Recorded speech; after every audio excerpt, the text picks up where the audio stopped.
Hello, welcome to this Fire Chief's video message. We're now at April 6th.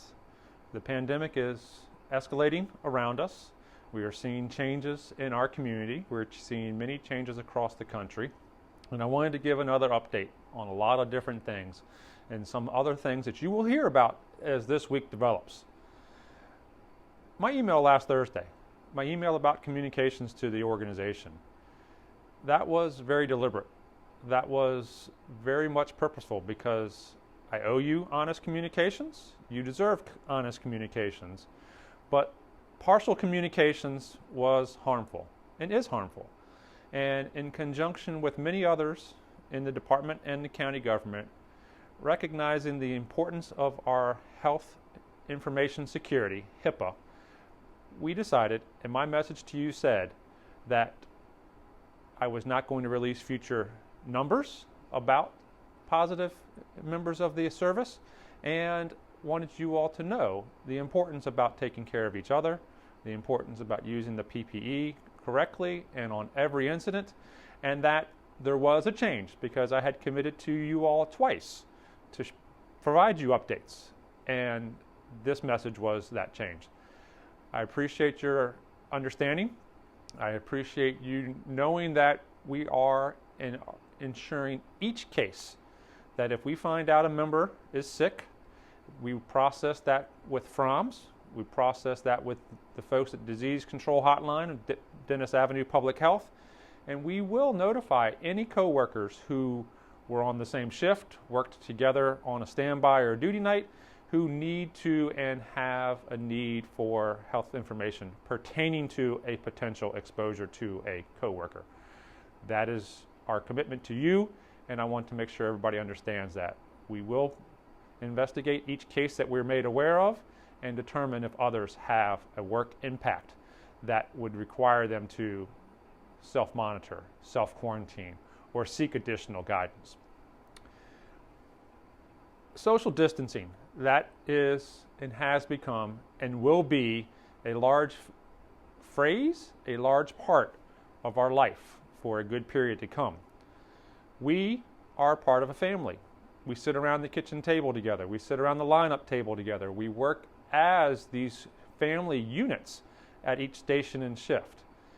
We have to recognize that as I'm about 4 to 5 feet away from the camera person right now, we have to keep that distance as to the best extent we can from each other while we're at work, while we're able to engage in that.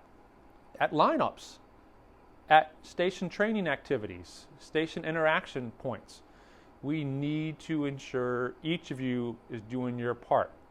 So this morning, with the assistance of the folks at Station 28C, we took 2 pictures. This first picture shows their normal lineup.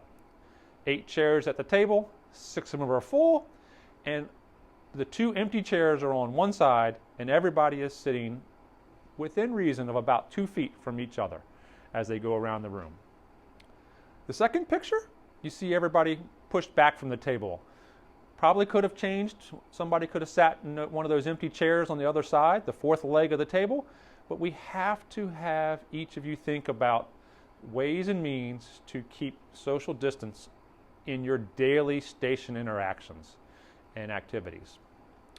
Part of social distancing is also related to the wearing of cloth masks. That has come out in the press, the community, and you will see that soon. MCFRS is going to receive about 2,800 cloth masks. We're going to give one to each member of the service, and you can utilize that intra-station while at work and in lieu of the surgical procedure mask.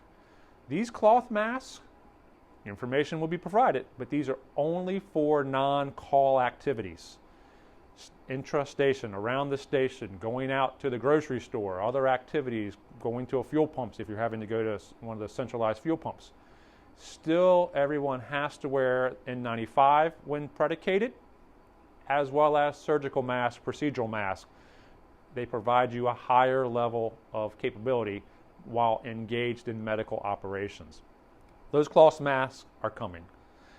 Thank you to the folks in Montgomery County that procured those, and the Office of Emergency Management anticipates having those to me Wednesday or Thursday this week.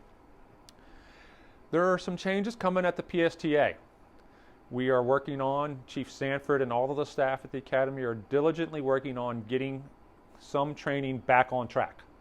YouTube Live, just like Chief Davis is working on some delivery of command competency, we're going to be doing certain classes for promotion and other activities that can be done via a web-based delivery via YouTube Live. There's been a lot of work at the PSTA about how to do activities and ensure social distancing and appropriate safety precautions. More to come on that in the very near future as we're working to get training back on track. We talked about PPE, we talked about the cloth mask, surgical masks, eye protection, face shields, disposable gowns, or the surgical/procedure mask. Use PPE on every call. When you're going into a higher risk situation, escalate that to the N95 with the gown or the aprons. Understand that just yesterday on Sunday, the governor made an adjustment on protective equipment in nursing homes and skilled assisted living facilities. We're reacting to that, and that information will be forthcoming out. But please, everybody, use the mask on any patient encounter that you have. One thing that you're going to see soon, we're going to start collecting and preparing for reuse PPE. Yes, I'm going to repeat that. We're going to start collecting, asking you to collect and put the used N95s in a plastic container in the station, as well as the as well as the face shields. Hopefully, we don't get to the point of having to decontaminate those and clean those and get those back out to you, but we better be prepared. And our best way of being prepared is to start collecting that now, so that when, heaven forbid, we have to transition, that we have a cache of equipment. We have some decon options at our resources, and folks at logistics have been and are in the place of turning on a means to start decontaminating some of these masks and some of this equipment so that it could be reused in the weeks to come, because we don't know if this surge will be in 2 weeks, 4 weeks, 6 weeks, or more, and we are preparing now for the worst case scenario. That's why you'll see us starting to collect PPE. First notices of loss. We are preparing and started the work with Chief Cook and the folks at FROMS to do a blanket notification for first notice of loss, what you would term an exposure notification or exposure claim.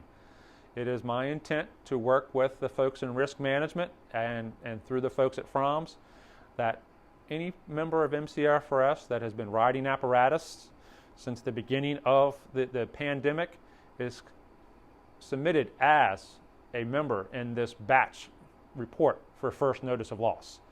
More information will be forthcoming about that, but this is an opportunity for the department to help each of you and to do the documentation related to these potential exposures, because as we keep hearing, the asymptomatic transmitter, the person, he or she who's walking around without any symptoms, who is positive for COVID and having the droplet discharge. So first notice of a loss is being prepared and something that more information will come.